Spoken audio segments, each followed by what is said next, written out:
Hello everyone, welcome back to my channel. I hope you're doing well and preparing sincerely for your exam. So today we are starting another chapter which is chapter number 12 about social harmony. And don't worry मैं हिंदी में भी पढ़ाऊंगी मतलब मैं सिर्फ English में ही बातें नहीं कर रही हूँ मतलब इंग्लिश में नहीं पढ़ाऊंगी हिंदी में भी पढ़ाऊंगी ओके तो अब तक के हम लोगों ने सारे चैप्टर्स प्रीवियसली 11 चैप्टर्स कंप्लीट कर लिए हैं और अगर आपने नहीं देखा है उन वीडियोस को नहीं जानते हो तो आप प्लीज़ उसे देख लेना तब आपको इस चैप्टर में और ज़्यादा अच्छी तरीके से समझ आएगा क्योंकि मैं हमेशा कनेक्ट करते हुए ही पढ़ाती हूँ ओके चलो ग्रेट इंट्रोडक्शन से स्टार्ट करते हैं एंड डोंट वरी हम लोग एक एक टॉपिक्स को डिटेल में कवर करेंगे और इतना डिटेल में भी नहीं करेंगे कि 2-3 घंटे बीत जाए लेकिन हाँ ऐसे कवर करवाऊंगी कि आपको बहुत अच्छी अंडरस्टैंडिंग मिल जाएगी और डेप्थ में जाके पढ़ाऊंगी मैं कोई समराइजेशन नहीं करती हूँ मैं अच्छे से डिटेल में पढ़ाती हूँ ओके ग्रेट चलो इंट्रोडक्शन में देखो सोशल हार्मनी के बारे में क्या है देखो इंडिया में 1 बिलियन से ज़्यादा लोग रहते हैं और ये लोग अलग अलग background caste community culture race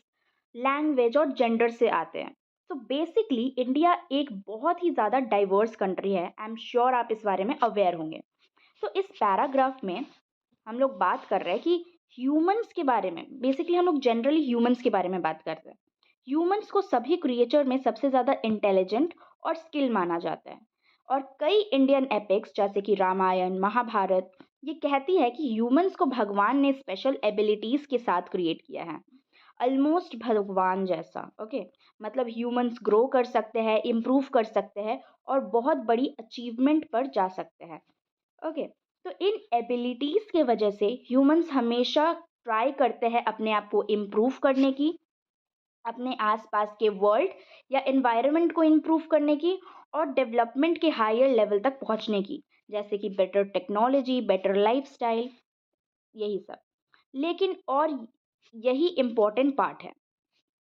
humans में पर्सनल ग्रोथ और सेल्फ इंटरेस्ट के डिज़ायर्स बहुत स्ट्रांग होते हैं कभी कभी इतना ज़्यादा स्ट्रांग हो जाता है कि लोग सिर्फ अपने सक्सेस के बारे में सोचते हैं और कलेक्टिव या सोशल डेवलपमेंट को भूल जाते हैं ये सेल्फ इंटरेस्ट प्रॉब्लम क्रिएट करता है क्योंकि अगर सोसाइटी को सही तरह ग्रो करना है तो लोगों को सिर्फ अपने बारे में नहीं बल्कि पूरे कम्युनिटी के बारे में सोचना चाहिए और क्योंकि इंडिया इतना डाइवर्स सोसाइटी है लोगों के गोल्स अलग होते हैं ड्रीम्स अलग होते हैं प्रायोरिटीज़ अलग होती है और प्रॉब्लम्स भी अलग अलग होती है इसी वजह से सोशल ग्रुप जैसे कि बेसिकली इसी वजह से सोशल गोल्स हमारे जो है जैसे कि इक्वालिटी यूनिटी हार्मनी अक्सर इग्नोर हो जाते हैं या साइड में चले जाते हैं तो चैप्टर का बेसिकली मेन आइडिया ये है कि इंडिया डाइवर्स है लोग टैलेंटेड है और अपने वर्क को अपने आप को इम्प्रूव करते रहते हैं लेकिन पर्सनल सेल्फ इंटरेस्ट कभी कभी कलेक्टिव ग्रोथ के लिए डेंजर बन सकता है अगर नेशन को ट्रूली डेवलप करना है तो डाइवर्सिटी को यूनिटी में बदलना होगा ओके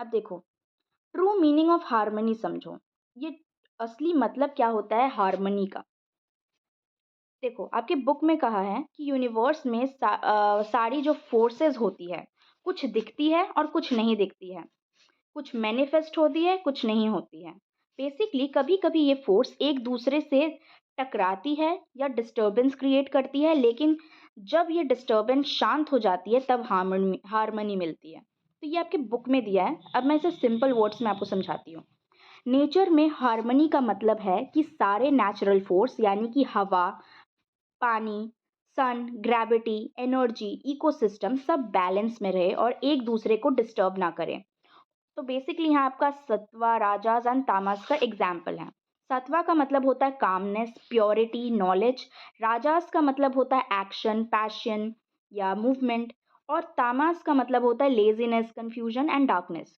तो बेसिकली आपकी बुक का ये कहना है कि हार्मनी तब होती है जब ये तीन क्वालिटीज़ जो है बैलेंस में हों बट ये बैलेंस अचीव करना बहुत मुश्किल है क्योंकि जो नेचुरल फोर्स है एक दूसरे पर डिपेंड करती है ह्यूमंस नेचर को पूरी तरह कंट्रोल नहीं कर सकते और कभी कभी हार्मनी तभी आती है जब नेचर खुद सेटल हो जाए जैसे स्टॉर्म के बाद मतलब जैसे आंधी तूफान के बाद की जो शांति होती है अब देखो हार्मनी सोसाइटी में क्या मतलब है सोसाइटी में जब हार्मनी की बात करते हैं तो लोग एक दूसरे की पर्सनल चॉइस में बिना बेसिकली इंटरफेयर ना करें, तब हार्मनी रहती है।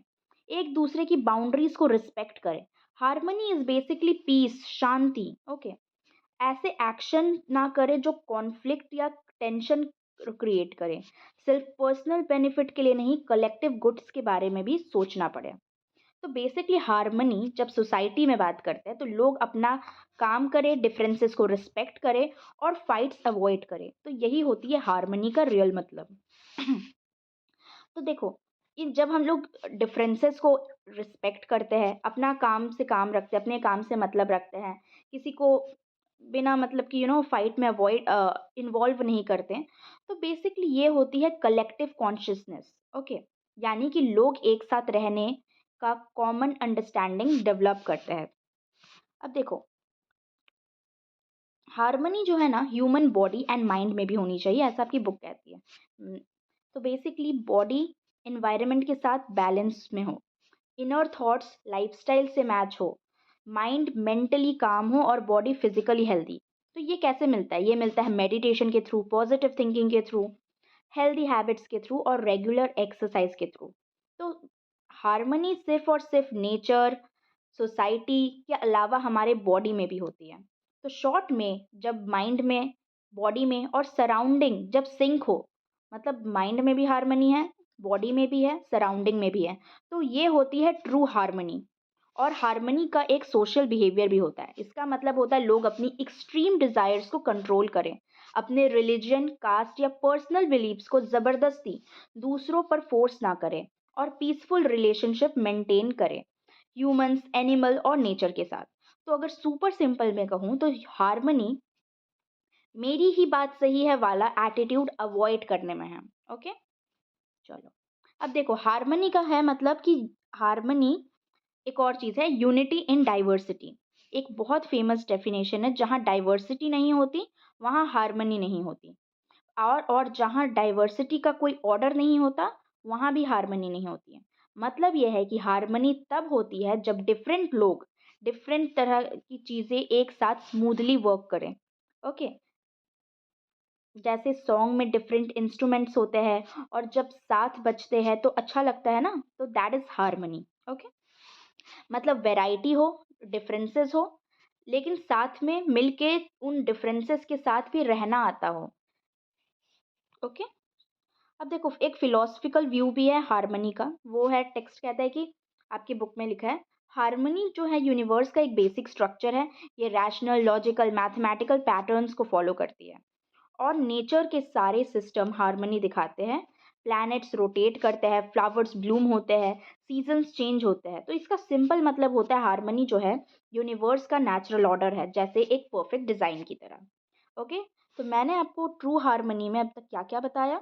नेचर हार्मनी यानी सत्वा, राजस, तामस और नेचुरल फोर्सेस का बैलेंस।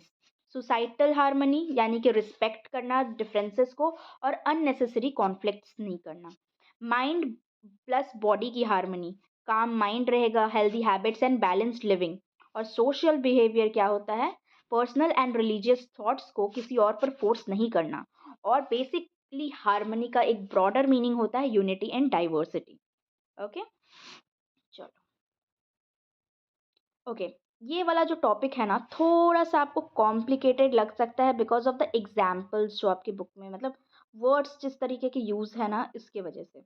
बट मैं कोशिश करूँगी आपको बहुत अच्छे से समझा सकूँ। आप बस थोड़ा ध्यान से सुनना। ओके, देखो, हार्मनी इन द वेस्ट, ये पूरा टॉपिक बेसिकली दिखाता है कि जो वेस्टर्न फिलोसफर है, ग्रीक थिंकर्स है, यानी कि प्लेटो, पाइथागोरस, लीबिनिज, डीवी, तो इनके हिसाब से हार्मनी क्या है? हर एक ने अपने अलग अलग तरीके से हार्मनी क्या है समझाने की कोशिश की है, पर आइडिया कॉमन है। बेसिकली हार्मनी का मतलब होता है कि सब कुछ परफेक्ट तरह से फिट हो, जैसे पजल के पीसेस। ओके, देखो, सबसे पहले तो वेस्टर्न आइडल मतलब वेस्टर्न कंट्रीज में क्या सोचते हैं। जो एंशियंट ग्रीस में है ना, हारमोनिया का मतलब बेसिकली ग्रीक में हारमोनिया का मतलब होता है साथ में जोड़ना, परफेक्टली फिट होना, अलग अलग पार्ट्स को मिलकर एक पूरा बनाना। एग्जाम्पल, एक बोट कई वुडन पीसेस से बनती है, लेकिन वो जब कोई पीसेस परफेक्ट तरह से फिट हो जाते हैं तब बोट काम करती हैं। तो ये परफेक्ट फिटिंग ही हारमोनी होती है। तो हारमोनी जो है अलग अलग चीज़ें को स्मूथली साथ काम करने में है। अब देखो Pythagoras, Pythagoras I am sure आप अवेयर होंगे कौन है। यस, जो हमारे मैथमेटिक्स में आते थे ना, H square equals to P square plus B square वाले। यस यस, वही ट्रायंगल वाले भैया। ओके चलो, तो पाइथागोरस तो आप जानते ही होंगे। तो उनके व्यूज यहाँ सोशल हार्मनी में दिए हुए हैं, वो समझना। तो बेसिकली वो कैसे समझाते हैं हार्मनी क्या है, तो वो समझाते हैं मैथ्स का यूज करके, मैथमेटिकल को यूज करके। ओके, तो वो कहते हैं पूरा जो यूनिवर्स है एक मैथमेटिकल ऑर्डर की तरह अरेंज्ड है। जिस तरह नंबर्स रूल्स फॉलो करते हैं, यूनिवर्स भी कुछ रूल्स फॉलो करता है। उनका बिलीव था कि everything in universe logically arranged होते हैं, मतलब कि सब कुछ एक पैटर्न फॉलो करते हैं। हर चीज़ का एक सही प्लेस होता है, जैसे नंबर्स का। उन्होंने ये बात, अच्छा चलो मैं आपको ना एक एग्जाम्पल देती हूँ। Just a second. उन्होंने ना म्यूज़िक की बात की थी। पाइथागोरस ने म्यूज़िकल इंस्ट्रूमेंट का यूज़ किया था। तो वो पाइथागोरस ने ना क्या किया था, एक स्ट्रिंग इंस्ट्रूमेंट लिए जिसका नाम था लायर। ओके, तो लियर कुछ ऐसा ही था। तो उन्होंने नोटिस किया कि अगर स्ट्रिंग्स छोटा है या लंबा करे तो अलग अलग नोट्स मिलते हैं। लेकिन ये नोट्स रैंडम नहीं होते, वो एक मैथमेटिकल रेशियो फॉलो करते हैं। जैसे अगर वो हाफ स्ट्रिंग यूज़ करे, मतलब प्ले करें, तो एक स्पेसिफिक हाई नोट निकलता है। अगर उसका 2/3 यूज़ करें तो दूसरा नोट निकलता है। 3/4 यूज़ करें तो एक डिफरेंट नोट निकलता है। तो उन्होंने कॉन्क्लूड किया कि जो म्यूज़िक है वो मैथमेटिकल नोट के बराबर है, जो कि क्या है, एक फिक्स्ड प्रपोर्शन में है। और यही आइडिया उनके लिए बहुत इम्पोर्टेंट था। तो उनका कॉन्क्लूजन ये निकला, जब म्यूज़िक का सिस्टम मैथ के रूल से फॉलो करता है तो यूनिवर्स भी मैथ के रूल्स फॉलो करते हैं। ओके, तो इसी आइडिया को उन्होंने कंसेप्ट दिया हार्मोनी ऑफ स्पेयर। ओके, देखो इसमें आप बुक में जाओगे ना तो इतने ज़्यादा कॉम्प्लिकेटेड वर्ड्स यूज़ किए हुए हैं। मैं आपको पूरी कोशिश कर रही हूँ कि सिंपल भाषा में समझा सकूँ। अब देखो, वो प्लैनेट के साथ भी कंपेयर करते हैं। उन्होंने कहा प्लैनेट अपने ऑर्बिट में मूव करते वक्त मैथमेटिकल प्रोपोर्शन फॉलो करता है, एग्जैक्टली वैसे ही जैसे म्यूजिकल नोट प्रोपोर्शन फॉलो करती है। सो उनके हिसाब से प्लैनेट प्लैनेट जो है एक कॉस्मिक म्यूजिक क्रिएट करते हैं, साउंड नहीं लेकिन मैथमेटिकल हार्मोनी। सिंपल वर्ड में, जैसे हर स्ट्रिंग अपना रोल प्ले करती है म्यूजिक में, वैसे ही हर प्लैनेट अपना रोल प्ले करता है यूनिवर्स में। तो पाइथागोरस के लिए यूनिवर्स जो है म्यूजिकल हार्मनी है, ह्यूमन लाइफ जो है बैलेंस्ड हार्मनी है, और सोसाइटी जो है एक स्ट्रक्चर्ड हार्मनी है। ओके, आई होप आपको समझ आ गया होगा ये चीज़।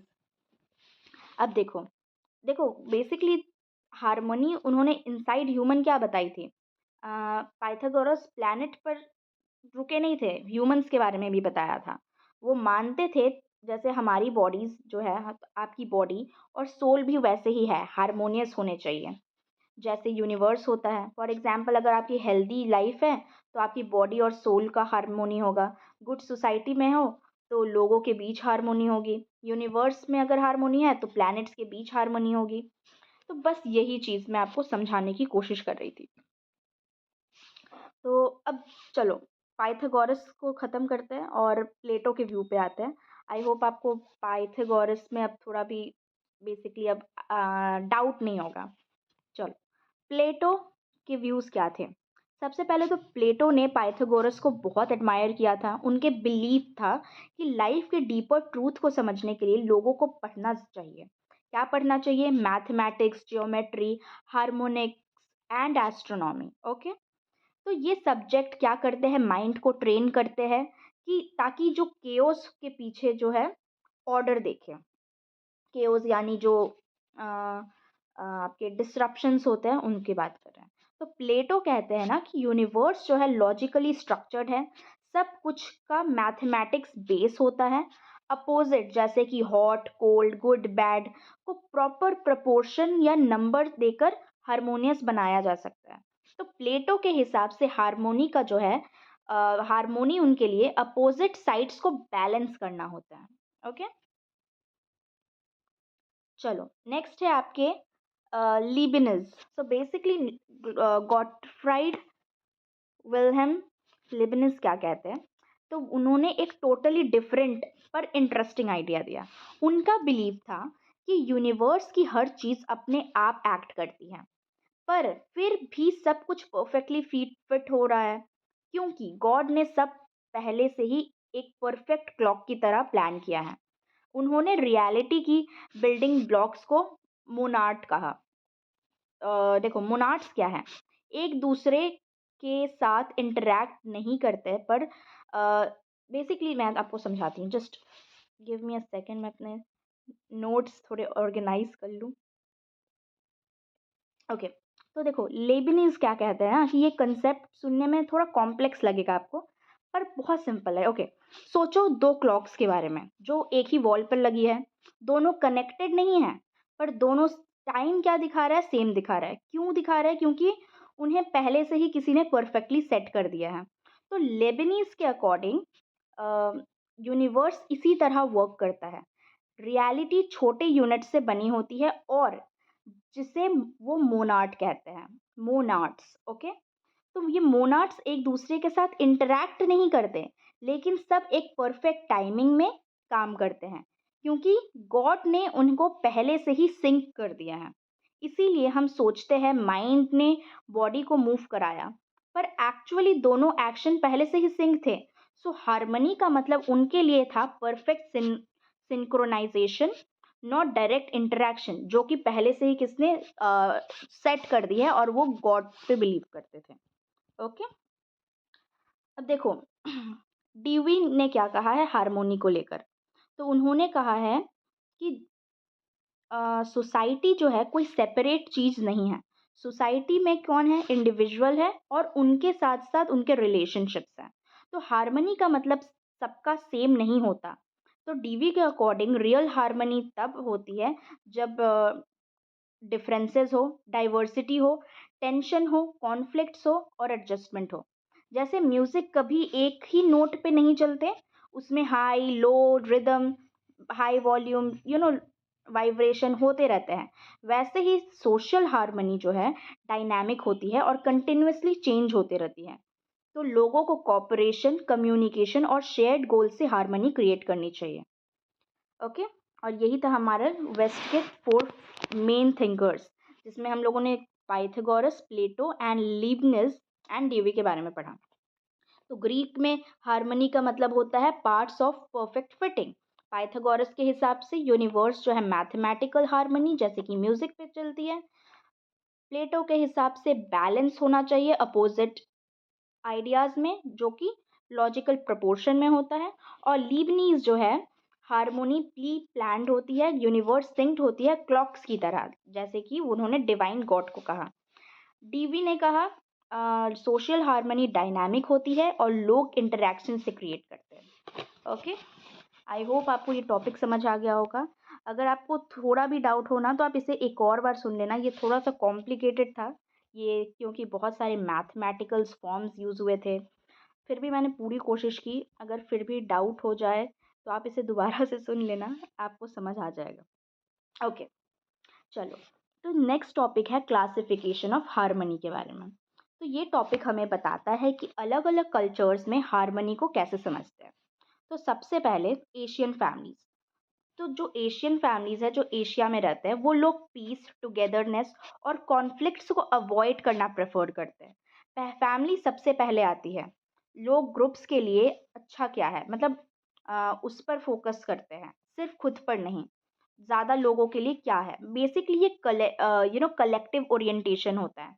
ओके, वो हमेशा अपनी इमोशंस को लाउडली एक्सप्रेस नहीं करते, ना ही ज़्यादा ओपनली कम्युनिकेट करते हैं, क्योंकि उनका मेन गोल होता है पीस मेंटेन करना, इंडिविजुअल डिज़ायर्स को प्रमोट नहीं करना। वहीं वेस्टर्न यानी यूरो अमेरिकन कल्चर्स में क्या होता है, लोग इंडिविजुअलिटी को ज़्यादा वैल्यू करते हैं, इमोशंस एक्सप्रेस करने में और ओपनली बोलने में या डायरेक्ट होने में ज़्यादा बिलीव करते हैं, और सबको यही इनकरेज किया जाता है। इसमें ज़्यादा फोकस होता है खुद पर, अपने पर्सनल गोल्स पर और इंडिपेंडेंस पर। सो इन शॉर्ट, एशिया में ग्रुप हार्मनी होती है, कलेक्टिव लोगों के बारे में पहले सोचा जाता है और वेस्ट में इंडिविजुअल एक्सप्रेशन के बारे में पहले सोचा जाता है। ओके? इसका मतलब लेकिन ये नहीं है, आप याद रखना कि ये कल्चर मतलब एशिया वाले सही है या वेस्ट वाले गलत है, या वेस्ट वाले सही है या एशिया वाले गलत है। ओके, तो बेसिकली इसमें कुछ गलत सही नहीं है, इसमें बस कल्चर का डिफरेंट रोल है। ओके, अब देखो, इंस्टीट्यूशंस होती है जो हमें सोशल हार्मनी शेप करने में हेल्प करती है। इंस्टीट्यूशंस में यानी कि हमारे यहाँ बुक में यहाँ पर 4 इंस्टीट्यूशंस दिए गए हैं, एंड दैट इज़ फैमिली। सबसे पहले तो फैमिली। अब देखो, इन इंस्टीट्यूशंस को पहले पढ़ने से पहले मैं आपको बताती हूँ, ये इंस्टीट्यूशन ऐसे समझो जैसे 4 जगह जहाँ तुम सीखते हो सोसाइटी में कैसे बिहेव करना है, कैसे बात करनी है और कैसे कॉन्फ्लिक्ट्स को अवॉइड करना है और कोऑपरेशन बनाना है। तो सबसे पहले तो हम लोग फैमिली से सीखते हैं। फैमिली जो होता है हमारा पहला एनवायरनमेंट होता है जहाँ इंसान वैल्यू सीखता है। पेरेंट्स और रिलेटिव हमारी थिंकिंग्स, बिहेवियर और दूसरों के साथ कैसे डील करना है, ये सब शेप करते हैं। अगर एक चाइल्ड ऐसी फैमिली में बड़ा होता है जहाँ रिस्पेक्ट, शेयरिंग, पेशेंस और काइंडनेस सिखाई जाती है, तो वो नेचुरली सोशल हार्मनी डेवलप कर सकता है। तो फैमिली जो होती है फर्स्ट स्कूल होती है हार्मनी के लिए। ओके, दूसरा होती है नेशन एंड गवर्नमेंट। जिस कंट्री में तुम रहते हो या आप जिस कंट्री में भी रहते हैं, तो वो आपको नेशनल वैल्यूज सिखाती है, जैसे कि यूनिटी, पैट्रियोटिज्म, डाइवर्सिटी की रिस्पेक्ट करना और वगैरह वगैरह। और एक अच्छा गवर्नमेंट हार्मनी क्रिएट करता है by ensuring peace, justice, equality, freedom and protection of rights. अगर गवर्नमेंट फेयर, ट्रांसपेरेंट और ऑनेस्ट है और अकाउंटेबल हो, तो सोसाइटी ऑटोमेटिकली ज़्यादा हार्मोनियस बन जाती है। तो बेसिकली जो गवर्नमेंट है वो लॉज और सिस्टम ऐसे बनाते हैं जो लोगों को पीसफुली जीने में हेल्प करते हैं। थर्ड होता है ऑर्गेनाइजेशन, जो कि होता है वर्क प्लेस। जब कोई इंसान काम करते हैं किसी भी जॉब में, उनका वर्क प्लेस डिसाइड करता है कि वो दूसरों के साथ कैसे बिहेव कर रहे हैं, कलीग्स के साथ, बॉसेस के साथ, या और एक वर्क कल्चर इन्फ्लुएंस करता है। तो वहाँ cooperation, team work, respect, discipline सीखते हैं। एक हेल्दी वर्क प्लेस जो होता है एम्प्लॉयज़ के बीच हार्मनी डेवलप करता है और लोगों को सिखाता है कि रिलेशनशिप कैसे मैनेज करते हैं और कॉन्फ्लिक्ट्स को कैसे हैंडल करते हैं। तो वर्क लाइफ स्ट्रांगली शेप करता है कि आपका रिलेशनशिप और कॉन्फ्लिक्ट कैसे मैनेज करते हो। And last but not the least, community and neighbourhood. अब आपके पास आस-पास जो लोग रहते हैं, नेबर्स, लोकल कम्युनिटी ग्रुप्स या लोकल सोसाइटी, वो सब आपकी हैबिट्स और माइंडसेट को इन्फ्लुएंस करती है। अगर आपके नेबरहुड में केयरिंग, रिस्पेक्टिंग और पीसफुल लोग रहते हैं, तो आप नेचुरली वो क्वालिटीज़ अडॉप्ट कर लेते हो। अगर कम्युनिटीज़ वायलेंट या नेगेटिव हो, तो उसका इफ़ेक्ट भी आप पर ही पड़ता है। कहते हैं ना कि तुम उन लोगों से जैसे बन जाते हो जिनके साथ आप टाइम स्पेंड करते हो। तो यही बात ये सेक्शन एक्सप्लेन करने की कोशिश कर रहा है कि जो कम्युनिटी है यानी कि तुम्हारे सोशल एटीट्यूड्स को डेली बेसिस पर शेप करती है। तो बेसिकली इस टॉपिक में हम लोगों ने क्या कवर किया क्लासिफिकेशन में कि पहले तो एशिया कल्चर्स में ग्रुप हार्मनी, लेस कॉन्फ्लिक्ट्स होते हैं और कलेक्टिव आइडेंटिटी पे फोकस किया जाता है। वेस्टर्न कल्चर में individual freedom, emotional expression and direct communication पे फोकस किया जाता है, और दोनों ही अपने अपने जगह पे सही होती हैं। और 4 इंस्टीट्यूशन है जो हमें हार्मनी शेप करने में हेल्प करती है। फैमिली जो हमें सबसे पहले इन्फ्लुएंस करती है, वैल्यूज सिखाती है, रिस्पेक्ट एंड कॉपरेशन की। उसके बाद नेशन एंड गवर्नमेंट जो law and justice, equality and peace जैसी चीज़ें प्रमोट करते हैं। ओके, एंड नेक्स्ट है ऑर्गेनाइजेशन, वर्क प्लेस कल्चर जो है हमें टीम वर्क, रिलेशनशिप मैनेजमेंट जैसी चीज़ें सिखाता है। और कम्युनिटी या नेबरहुड जो है पीपल को बेसिकली जो आपके आसपास जो लोग हैं आपको आपके हैबिट्स में इन्फ्लुएंस करते हैं, आपके एटीट्यूड में इन्फ्लुएंस करते हैं। ओके, चलो, अब देखो ये कंसेप्ट ऑफ सोशल हार्मनी, ये बहुत अच्छा और मतलब बहुत प्यारा सा टॉपिक है। ओके, तो ध्यान से समझना इसमें क्या है। देखो, अब तक हम लोगों ने क्या समझा कि सोशल हार्मनी क्या है। सोशल हार्मनी का मतलब है एक ऐसी सोसाइटी जहाँ लोग पीसफुली रहते हैं, लोग लड़ने के बजाय कॉपरेट करते हैं, फेयरनेस, जस्टिस और इक्वल राइट्स होते हैं, कॉन्फ्लिक्ट बिना वॉयलेंस के सॉल्व होते हैं। तो सिंपल वर्ड्स में सोशल हार्मनी ऐसी सोसाइटी जहाँ लोग एक दूसरे के साथ अच्छे से रहते हैं। इसमें respect, trust, kindness, non violence और एक दूसरे के ख्याल इन रखना इंक्लूडेड है। ओके, तो इम्पोर्टेंट पार्ट क्या है सोशल हार्मनी का? ये आपके बुक में दो इम्पोर्टेंट पार्ट दिए हैं, दो बड़े एलिमेंट्स दिए हैं कि democracy and the rule of law and fairness and justice. अब देखो, democracy and rule of law, सब लोग लॉ के अंडर इक्वली ट्रीट होते हैं, हर किसी के पास राइट्स और फ्रीडम होती है, और गवर्नमेंट फेयर होती है और लोगों का वेलफेयर के लिए काम करती है। तो अगर ये सब होते हैं तो ये, अगर डेमोक्रेसी है और रूल ऑफ लॉ है जहाँ लोग पीसफुली रह रहे हैं, को एग्जिस्ट कर रहे हैं साथ में इक्वल राइट्स के साथ, और गवर्नमेंट फेयर है, तो ऑब्वियसली हारमनी बनेगी। और दूसरा है फेयरनेस एंड जस्टिस, कोई भी ग्रुप को एक्सप्लॉइट नहीं होना चाहिए, रिसोर्सेज और अपॉर्चुनिटीज़ जो है बैलेंस्ड रहने चाहिए। तो लोग क्या फील करते हैं, उनके साथ फेयर ट्रीटमेंट हो रहा है, तब सोसाइटी पीसफुल होती है। तो सोशल हार्मनी जो है ना, इन दो चीज़ों को इंक्लूड करता है। अगर ये सब दोनों चीज़ें रहेगी तो हार्मनी जो है, सोशल हार्मनी अपने आप आएगी। Social harmony also includes nature. Basically आपकी बुक कहती है ना कि सिर्फ लोगों के बीच हार्मनी होना इम्पोर्टेंट नहीं है, नेचर के साथ भी पीसफुल लिविंग भी उसका एक बहुत इम्पोर्टेंट पार्ट है। इसका मतलब नेचर को हार्म नहीं करना, ह्यूमन नीड्स और एनवायरनमेंट सेफ्टी को बैलेंस करना, सस्टेनेबल डेवलपमेंट फॉलो करना, ताकि ह्यूमंस और नेचर का बैलेंस बना रहे और इकोलॉजिकल हार्मनी रहे। राइट, और अगर इकोलॉजिकल हार्मनी नहीं रहती है तो क्या दिखता है?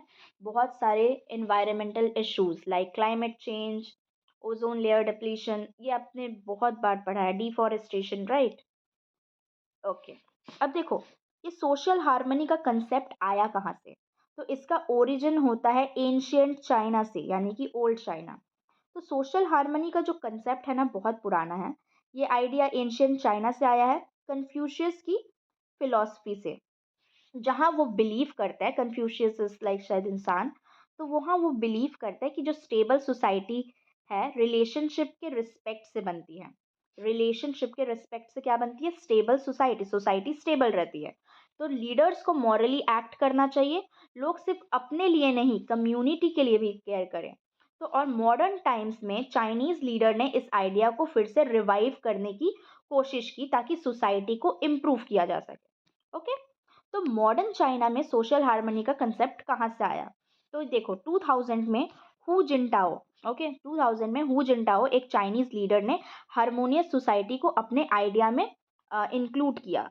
ओके, अपने एजेंडा में क्यों किया? क्योंकि चाइना फेस कर रही थी राइजिंग इनइक्वालिटी, सोशल इनजस्टिस और फास्ट इकोनॉमिक ग्रोथ के कारण बहुत सारे कॉन्फ्लिक्ट्स। तो जब इकोनॉमिक ग्रोथ हो रहा था तो राइजिंग इनइक्वालिटी भी राइज हो रही थी, और सोशल इनजस्टिस हो रहा था जिसकी वजह से बहुत कॉन्फ्लिक्ट्स हो रहे थे।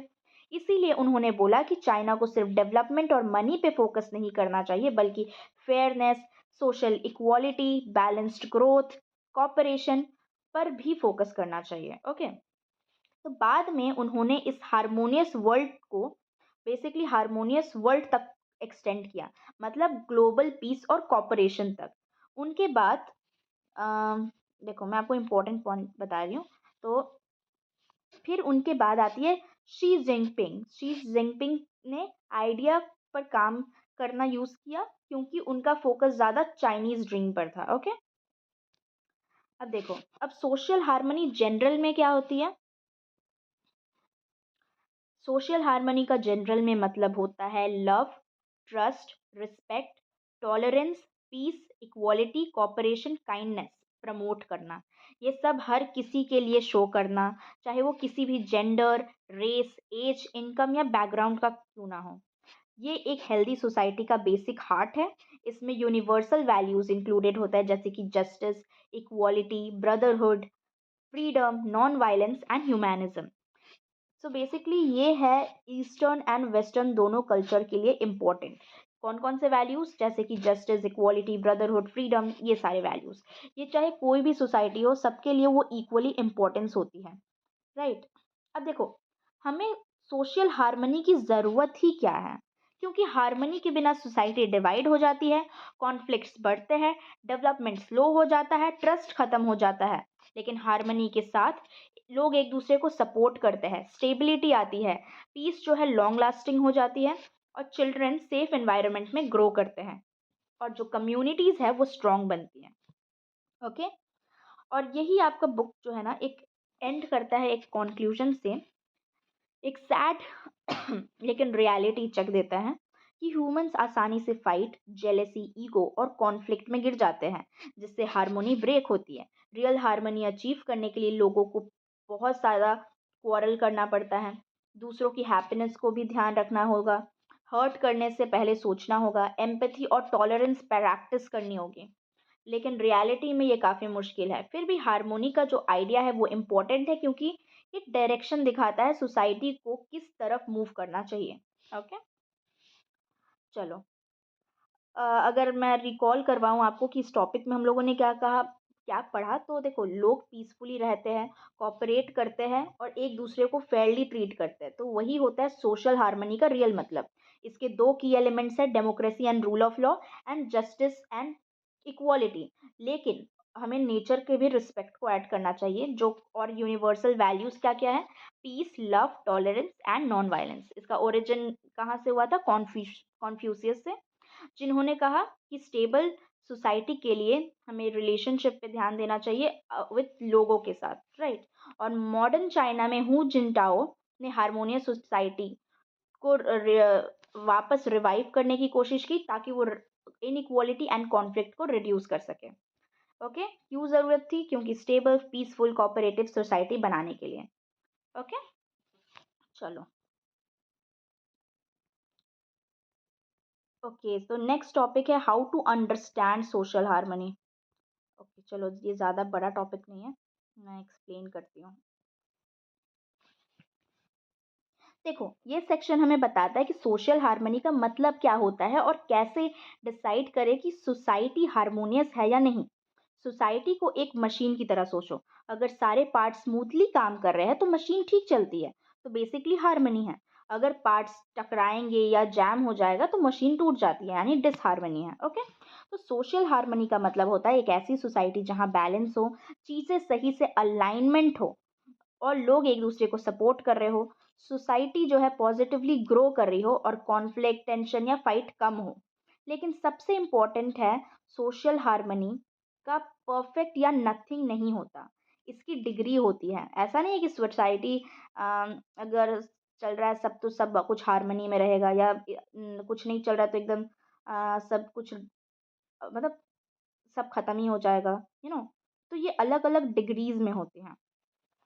तो सोसाइटी के different parts of harmony level दिख सकते हैं, जैसे इकोनॉमी अगर अच्छी है तो चलो अच्छी है, पॉलिटिक्स खराब है, एनवायरनमेंट स्ट्रगल कर रही है, तो ज़रूरी नहीं है कि तीनों चीज़ों में बैलेंस हो। तो हार्मनी एक सिंगल चीज़ नहीं है, बहुत सारी छोटी छोटी चीज़ें साथ में काम करती है।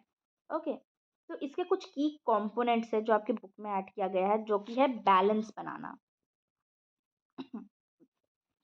देखो, हार्मनी के 3 मेन की कंपोनेंट्स है। सबसे पहले है बैलेंस बनाना। बैलेंस का मतलब होता है कोई एक ग्रुप ज़्यादा डोमिनेट ना करे, ना कोई एक रिलीजन सबको कंट्रोल कर ले, ना कोई कास्ट दूसरों को दबाए, ना कोई पॉलिटिकल पार्टी सबको ख़त्म कर दे, ना रिच लोग पुअर को क्रश करे। तो बेसिकली बैलेंस यानी कि हर ग्रुप को फेयर इन्फ्लुएंस होना चाहिए बिना दूसरों को डैमेज किए। ओके। दूसरा होता है अलाइनमेंट। अलाइनमेंट का मतलब है चीज़ें ऑर्गेनाइज्ड, कनेक्टेड और एक ही डायरेक्शन में काम करें। जैसे फुटबॉल टीम का सोचो, अगर हर प्लेयर अलग अलग डायरेक्शन में भागे तो क्या होगा, केओस हो जाएगा। लेकिन अगर कोऑर्डिनेट करे तो गोल होगा। तो सोसाइटी में अलाइनमेंट का होना ज़रूरी है, रियल वैल्यूज़ के साथ मैच करे, इंस्टीट्यूशन एक दूसरे के साथ कोऑपरेट करे और लोग शेयर्ड गोल्स को फॉलो करें, नीड्स और एक्टिविटीज़ साथ साथ करें। ओके, तो ये होता है अलाइनमेंट। और तीसरा है म्यूचुअल सपोर्ट प्लस फ्लरिशिंग। तो बेसिकली ये हार्मनी का मेन पॉइंट है। इसका मतलब है लोग एक दूसरे की हेल्प करें, गुडविल दिखाए, एक दूसरे पर ट्रस्ट हो, हर ग्रुप ग्रो करे, सिर्फ एक नहीं। सोसाइटी तब फ्लरिश करती है जब लोग कॉपरेट करते हैं, रिसोर्स शेयर करते हैं, एक दूसरे को प्रोटेक्ट करते हैं और एक दूसरे को अपलिफ्ट करते हैं। तो बेसिकली कोई भी सोसाइटी ट्रूली हार्मोनियस नहीं हो सकती अगर रिवर्स पोल्यूटेड है, डिस्ट्रॉय हो रहा है फॉरेस्ट, रिसोर्सेज का ओवर यूज हो रहा है, क्लाइमेट डिजास्टर बढ़ रहा है। तो ह्यूमंस और नेचर में भी एक हार्मनी बना के रखनी चाहिए। ओके, इसीलिए हमें क्या फॉलो करना चाहिए? सस्टेनेबल लिविंग, एनवायरनमेंट की रिस्पेक्ट एंड फ्यूचर जनरेशन को प्रोटेक्ट करना। यानी जो हार्मनी है वो लोगों से आती है और लोगों से नेचर्स भी। ओके, अब देखो, आपका नेक्स्ट टॉपिक है how to reach social harmony. अब सोशल हार्मनी पर रीच कैसे करें? तो देखो, ये पार्ट बताता है कि सोशल हार्मनी कैसे अचीव की जा सकती है, चाहे ये मुश्किल लगे। देखो, बहुत ज़्यादा ग्रीड, जेलसी, पावर स्ट्रगल और बैड पॉलिटिशियन, ग्लोबल कॉन्फ्लिक्ट्स, ये सब तो होते ही रहते हैं, लेकिन फिर भी अगर इंडिविजुअल ट्राई करे तो हार्मनी पॉसिबल है। अब कैसे पॉसिबल है? उसके कुछ वेज दिए हैं और मैंने आपको ये पिंक कलर में हाईलाइट भी किया है, उसे याद रखना। म्यूचुअल रिस्पेक्ट, यानी सब रिलीजन, कल्चर, बैकग्राउंड, ओपिनियन, सबका रिस्पेक्ट करना इक्वली। अगर सामने वाला रिस्पेक्ट कर रहा है तो आप भी उनकी रिस्पेक्ट करो। दूसरी है अंडरस्टैंडिंग, दूसरों की सिचुएशन को उनके पीओवी से देखना, उनके पॉइंट ऑफ व्यू से देखना। ओके, कम्युनिकेशन, यानी कि लड़ाई या एजम्पशन के बजाय क्लियरली बात करना। पीस, यानी वायलेंस, वॉर और रिवेंज को रिजेक्ट करना और शांति के साथ रहना। फ्रीडम, लोग खुद को एक्सप्रेस कर सके, अपनी मर्जी की लाइफ जी सके, अपने ड्रीम्स को परस्यू कर सके, उसकी फ्रीडम होनी चाहिए। सिक्स्थ है फेयरनेस, बहुत बड़ा पॉइंट है। ओके, लोगों को फील होना चाहिए कि रूल्स सबके लिए इक्वली अप्लाई होते हैं। ऐसा नहीं है कोई मेजॉरिटी में है तो माइनॉरिटी को सप्रेस कर रहे हैं। जस्टिस, गलत काम का फेयर पनिशमेंट और विक्टिम्स को जस्टिस मिलना ही चाहिए, राइट। और फिर क्या होता है? इक्वालिटी, कोई डिस्क्रिमिनेशन नहीं होना चाहिए on basis of caste, gender, race, class, age, occupation, religion, किसी भी बेसिस पर इक्वालिटी, मतलब डिस्क्रिमिनेशन नहीं होना चाहिए, हमेशा इक्वालिटी रहना चाहिए। ओके, तो नो डिस्क्रिमिनेशन ये है आपका। अगर ये चीज़ें फॉलो होंगी तो आप कहाँ पहुँच सकते हो? सोशल हार्मनी को अचीव कर सकते हो। और देखो, लोग कैसे जज करते हैं फेयरनेस सोसाइटी में है कि नहीं? लोग फेयरनेस को जज करते हैं on the basis of income और वेल्थ के डिस्ट्रीब्यूशन से, फेयर टैक्सेस से, अच्छे जॉब अपॉर्चुनिटीज से, ग्रो करने का इक्वल चांस सबको मिलना चाहिए, फेयर कॉलेज एडमिशन से, गवर्नमेंट जॉब्स में ऑनेस्ट प्रमोशन से, पब्लिक हेल्थ केयर एक्सेस से, फ्री या अफोर्डेबल एजुकेशन से। अगर लोग फील करें कि लाइफ फेयर है, हार्मोनी बढ़ जाती है। अगर लोग फील करें कि लाइफ अनफेयर है तो गुस्सा और कॉन्फ्लिक्ट बढ़ जाता है। तो अगर वन लाइन में कहूँ तो सोशल हार्मनी तब आती है जब लोग सिस्टम और नेचर को स्मूथली साथ, बेसिकली लोग सिस्टम और नेचर के साथ स्मूथली काम करते हैं। और इसी से हम क्या अचीव कर सकते हैं? रिस्पेक्ट, फेयरनेस, कम्युनिकेशन, पीस और जस्टिस जैसी चीज़ें, जिसकी वजह से क्या आती है? सोशल हार्मनी आती है। अब देखो, अब क्या क्या फैक्टर्स हैं जो सोशल हार्मनी को डिस्टर्ब करती हैं, ये पढ़ते हैं हम लोग। ओके, ये टॉपिक बेसिकली हमें बताता है कि सोसाइटी में लोग क्यों लड़ते हैं, ग्रुप्स क्यों क्लैश होते हैं और पीस क्यों बिगड़ता है। सोसाइटी को एक बड़ा परिवार समझ लो। अगर सब एक दूसरे को रिस्पेक्ट दे रहे हैं तो पीस है, लेकिन अगर कुछ मेंबर्स को लगे कि उन्हें इग्नोर किया जा रहा है तो उनकी वैल्यू कम होती है, तो उनकी वैल्यू कम है, उन्हें अगर ऐसा फील होता है तो हार्मनी क्या होती है? टूट जाती है। तो आज की सोसाइटी जो है ना बहुत कम कॉम्प्लेक्स है। क्यों है? क्योंकि मॉडर्न सोसाइटी मल्टी कल्चरल है, मल्टी रिलीजियन है, मल्टी लिंगुअल है, अलग अलग लाइफस्टाइल से भरी पड़ी है। तो ये डाइवर्सिटी ब्यूटीफुल तो है, पर अगर टॉलरेंस ना हो तो मिसअंडरस्टैंडिंग हो सकती है। ओके, अब देखो, रिलीजन, कास्ट, लैंग्वेज, क्रीड के बेसिस पर इनइक्वालिटीज बहुत ज़्यादा है। ओके, तो ये इंटैंजिबल डिफरेंसेस है जो दिखती नहीं है पर सोसाइटी में डीपली डिवाइड करती है। जैसे हिंदू मुस्लिम्स के कॉन्फ्लिक्ट, कास्ट डिस्क्रिमिनेशन जैसे upper class versus lower caste, north Indian versus south Indian language fight, tribal versus non tribal inequalities. इनसे लोग क्या होते हैं? हर्ट होते हैं, एंग्री फील करते हैं, इंसल्टेड महसूस करते हैं। तो हार्मनी जो है ना टूट जाती है। ओके, अब देखो, कुछ हार्मनी का टूटने का कुछ और भी फैक्टर्स हैं, जैसे कि हिस्टोरिकल एंड कल्चरल रीजंस। कुछ कॉन्फ्लिक्ट्स पुराने हिस्टोरिकल वुंड्स से आती है, जैसे कोलोनियलिज्म, पुराने Wars, past unfair rules, deeply rooted societal norms. तो ये पुरानी प्रॉब्लम्स आज भी सोसाइटी को अफेक्ट करती हैं। और चौथी चीज़ है इकोनॉमिक इनइक्वालिटी। जब कुछ लोगों के पास बहुत ज़्यादा होता है और कुछ लोगों के पास बिल्कुल भी नहीं होता है, मतलब पैसे, वेल्थ बेसिकली, तो सोसाइटी दो ग्रुप्स में बढ़ जाती है, रिच यानी कि डोमिनेंट, पुअर यानी कि वल्नरेबल। तो यूजुअली जो रिच होते हैं एक्सप्लॉइट करते हैं पुअर को, और पुअर जो है फ्रस्ट्रेटेड फील करते हैं और सोशल टेंशन बढ़ जाता है। तो एग्जाम्पल, मजदूर को बहुत कम सैलरी मिली, कंपनी बहुत प्रॉफिट कमाती है, इससे प्रोटेस्ट, कॉन्फ्लिक्ट और रिसेंटमेंट एंड वायलेंस बढ़ता है और सोशल हार्मनी डिस्ट्रॉय हो जाती है। तो मैंने आपको चार मेन रीजंस बताए कि सोशल हार्मनी क्यों बिगड़ती है। पहला है रिलीजन, कास्ट, लैंग्वेज के बेसिस पे डिफरेंसेस। दूसरा है इकोनॉमिक इनइक्वालिटीज। तीसरा है हिस्टोरिकल एंड कल्चरल कॉन्फ्लिक्ट जो आज भी अफेक्ट करते हैं। एंड चौथा है जब स्ट्रॉन्ग ग्रुप्स जो है एक्सप्लॉइट करते हैं वीकर सेक्शंस को। ओके, चलो अब देखो, हारमोनियस सोसाइटी के फीचर्स क्या क्या हैं। मतलब ये टॉपिक हमें बताता है कि एक आइडियल पीसफुल सोसाइटी कैसी लगती है, उसमें कौन से क्वालिटीज होती हैं। तो एक हारमोनियस सोसाइटी एक आइडियल क्लासरूम या आइडियल होम की तरह नहीं होती, जहाँ सब सेफ, सब रिस्पेक्टेड और सपोर्टेड फील करें। ओके, चलो मैं आपको कुछ फीचर्स बताती हूँ। सबसे पहले वहाँ सेफ्टी एंड फ्रीडम हो, लोग फील करते हो कि वो सेफ है और खुलकर बोल सकते हो, फ्री टू स्पीक और प्रोटेक्टेड है लॉ से, कोई डर ना हो, तो वो सेफ्टी और फ्रीडम फील करने चाहिए लोग। तो ये होता है one of the main feature harmonious society में। दूसरा है पॉजिटिव इमोशन, लोग satisfied, peaceful, hopeful, emotionally stable feel कर सके। तीसरा है गुड सोशल रिलेशन, यानी कि लोग इंटरैक्ट करें तो उन्हें रिस्पेक्ट, ट्रस्ट, शेयरिंग, ये सब कुछ मतलब, और बेसिकली कॉपरेट करें, जैसे कि पड़ोसी एक दूसरे की हेल्प करते हैं, छोटी बातों पर फाइट नहीं करते। तो गुड सोशल रिलेशनशिप यही होता है। और वर्च्यूज इन पीपल, ऐसी सोसाइटी में लोगों के अंदर क्वालिटीज होती है, जैसे कि empathies, tolerance, fairness, kindness, helpfulness, sharing, caring, public spirit. Basically सिर्फ अपने बारे में नहीं, सोसाइटी के बारे में भी सोचना। तो ये क्वालिटीज जो है ना लोगों को एक पीस देती है, ठीक है। और पांचवा होता है institution support harmony. Government, school, family, organization, ये सब कोई पीपल के राइट्स प्रोटेक्ट करने में, फेयरनेस इंकरेज करने में, वैल्यूज सिखाने में, इक्वल अपॉर्चुनिटी सपोर्ट करने में।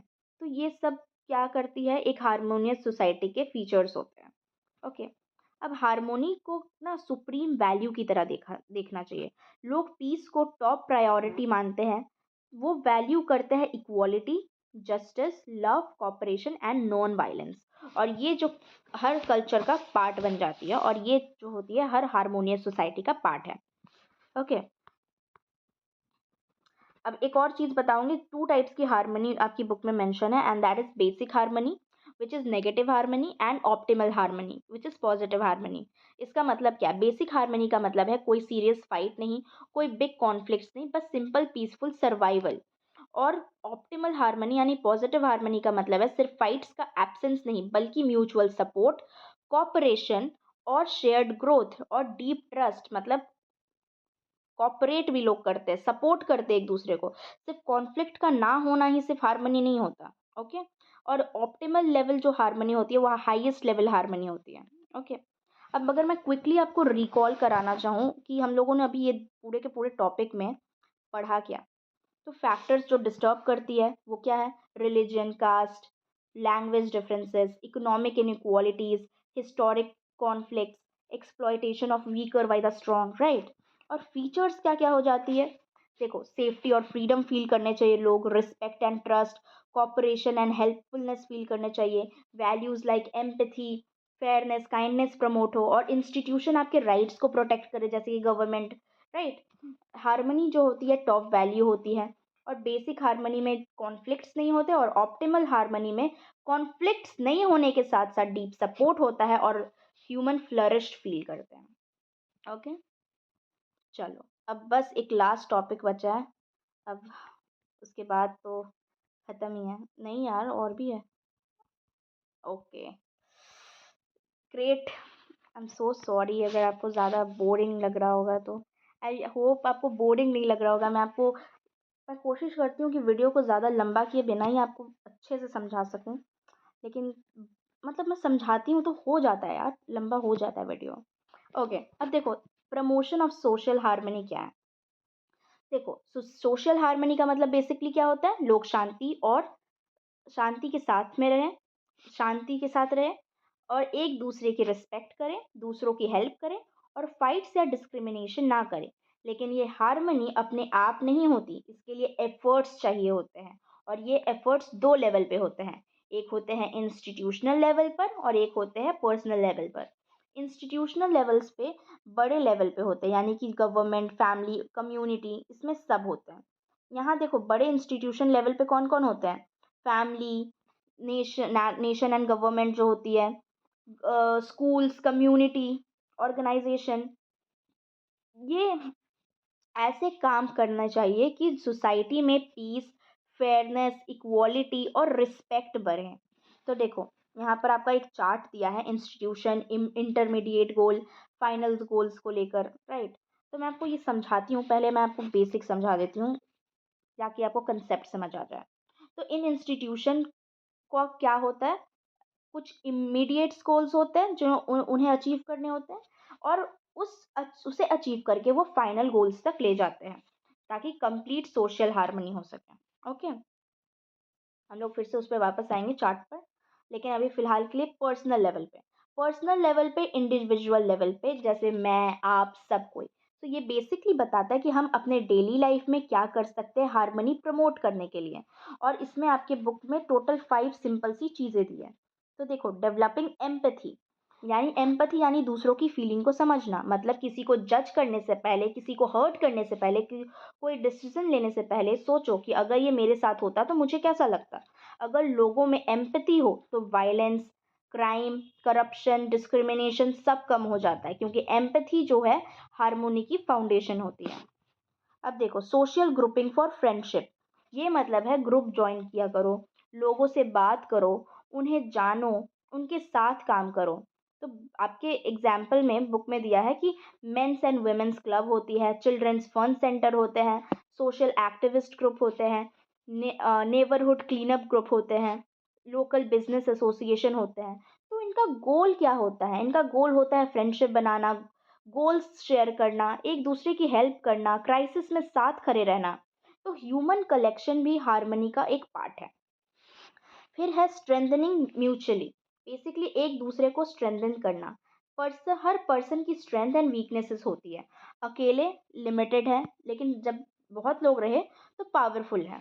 तो जब लोग साथ में काम करते हैं, एक की स्ट्रेंथ दूसरे की वीकनेस कवर करती है, नॉलेज शेयर होती है और टीम स्ट्रांग बनती है।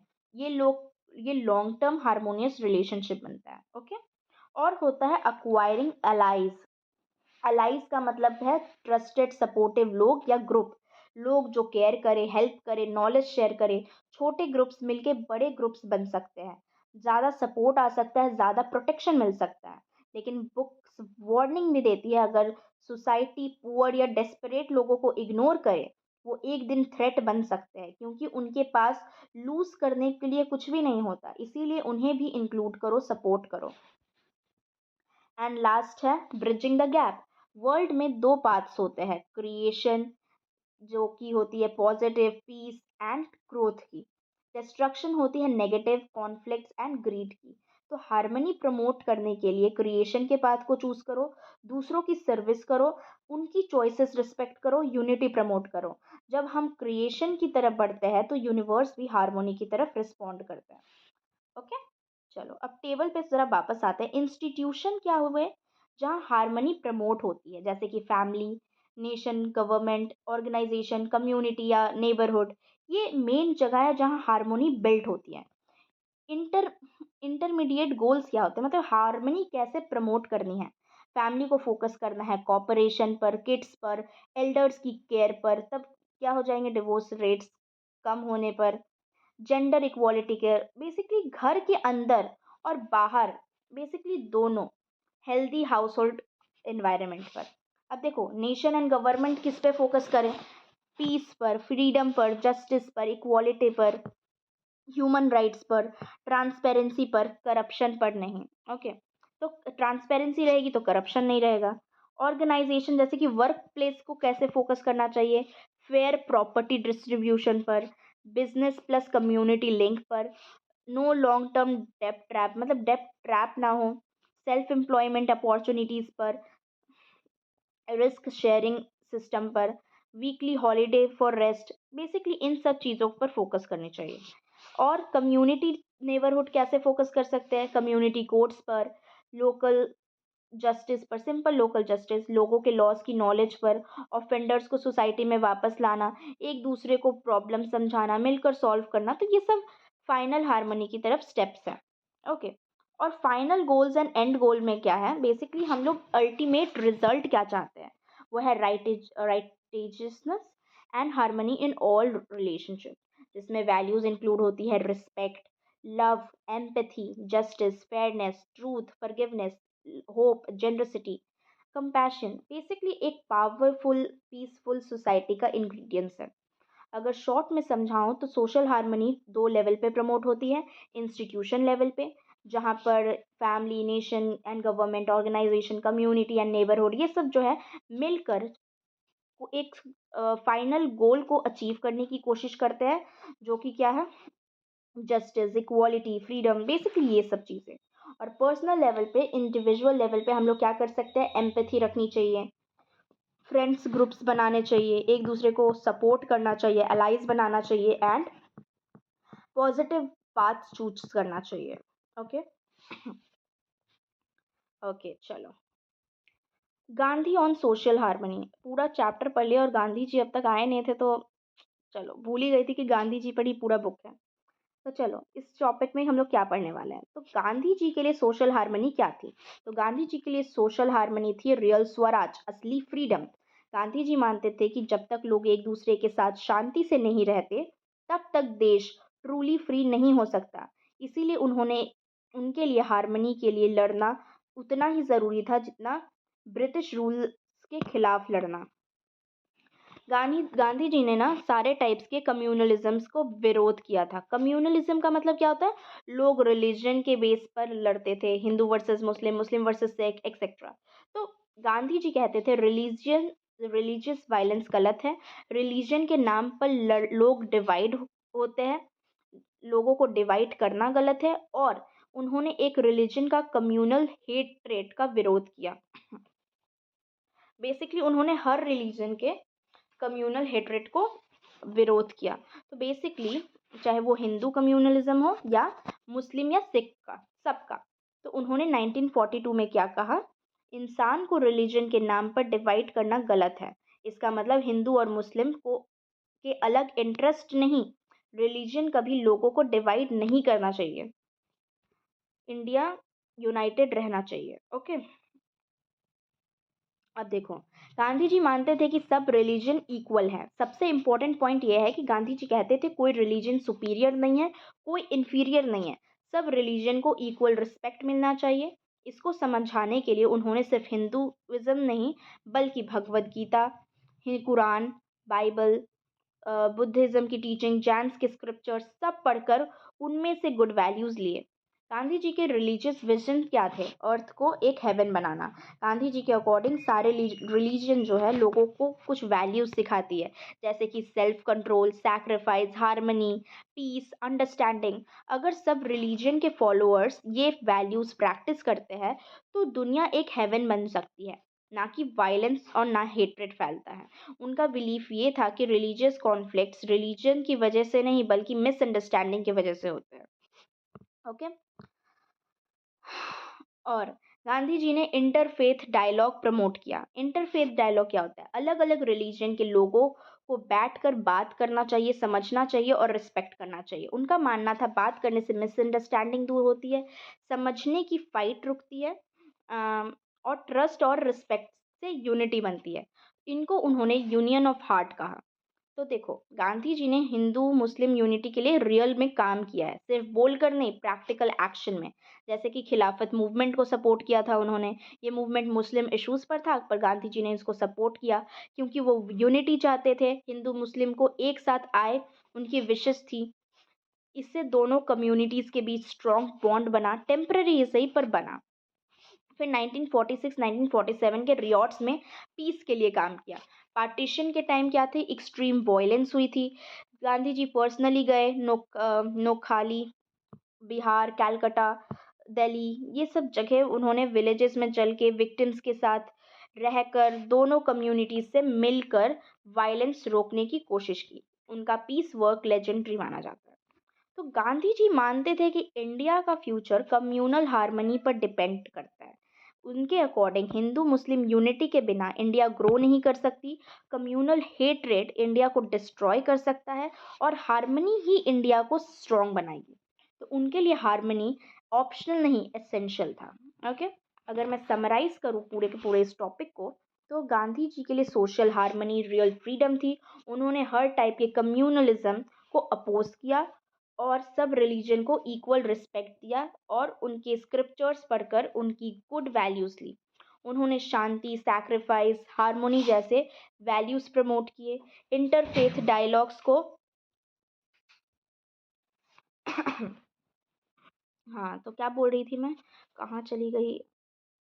तो बेसिकली उन्होंने शांति, सैक्रिफाइस, हार्मोनी जैसे वैल्यूज़ प्रमोट किया। इंटरफेथ डायलॉग्स को यूनियन ऑफ हार्ट कहा।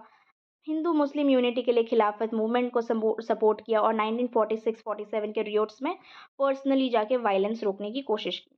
तो गांधी जी मानते थे कि हार्मनी जो है इंडिया को स्ट्रांग बना सकती है। ओके, तो अगर मैं पूरे चैप्टर को आपको समराइज करके बताऊं, जो कि काफ़ी बड़ा चैप्टर था हमारा, आई नो थोड़ा वीडियो लॉन्ग बन चुका है, लेकिन आप देखो ना, इतने सारे टॉपिक्स हम लोगों ने कवर किए, बहुत ज़्यादा टॉपिक्स थे। टोटल 11 टॉपिक्स थे, राइट। और अभी मैं पूरा आपको समराइज़ कर देती हूँ एकदम फटाक से, ताकि आपको पूरे कंसेप्चुअल अंडरस्टैंडिंग मिल जाए कि अब तक हम लोगों ने कवर क्या किया। अगर ये नहीं करोगे तो सारी खिचड़ी बन जाएगी थोड़ी, राइट। देखो, समराइज करके बताती हूँ। सोशल हार्मनी हमेशा पीसफुल नहीं होता, इसके लिए मेहनत करनी पड़ती है। सोशल हार्मनी का मतलब ये नहीं होता कि सोसाइटी हमेशा काम है। इसका मतलब ये होता है अलग अलग बैकग्राउंड्स के लोग एक साथ आते हैं, प्रॉब्लम्स फेस करते हैं और फिर मिलकर उन प्रॉब्लम्स को सॉल्व करते हैं। इस प्रोसेस में दो स्टेजेस होती है, प्रिपरेशनरी स्टेट एंड कंज्यूमेटरी स्टेज। ये बेसिकली आपके समरी वाला पार्ट है, मैं उससे बता रही हूँ। तो बेसिकली बातचीत करना, समझाना, प्रॉब्लम सॉल्व करना और फिर जाके उस मेहनत को, रिजल्ट को एंजॉय करना। तो हारमोनियस सोसाइटी परफेक्ट नहीं होती, पर उनके पास ऐसे सिस्टम्स तो होते हैं जो उनके बार बार हारमोनी को वापस लाएं। तो देखो, सोशल हारमोनी के लिए कुछ ज़रूरी फीचर्स मैंने बताए, communication, shared meaning, inclusiveness, growth. ये सब चीज़ें जो है, जो शेयर्ड वैल्यूज़, पर्पस, ट्रस्ट को प्रमोट करें, वो हो जाती है। हार्मनी में सबका कंट्रीब्यूशन होता है। एक हार्मोनियस सोसाइटी क्या है, हर इंसान इश्यूज को सॉल्व करते हैं, पार्ट लेते हैं और बाद में सब लोग उनके बेनिफिट्स को एंजॉय करते हैं, राइट। चलो, आई होप आपको ये चैप्टर समझ आ गया होगा, और काफ़ी बड़ा चैप्टर था। Thank you so much for watching. अगर आप अभी तक देख रहे हैं तो thank you so much, and I hope आपको कोई डाउट नहीं रहा होगा चैप्टर में। अ, चलो, तो इसी तरीके से अच्छे से पढ़ाई करते रहो और मेरी वीडियो को लाइक और चैनल को सब्सक्राइब ज़रूर कर देना। और अगर कोई डाउट फिर भी बच गया हो तो पूछ लेना कमेंट में, मैं रिप्लाई ज़रूर करूँगी। Thank you so much for watching.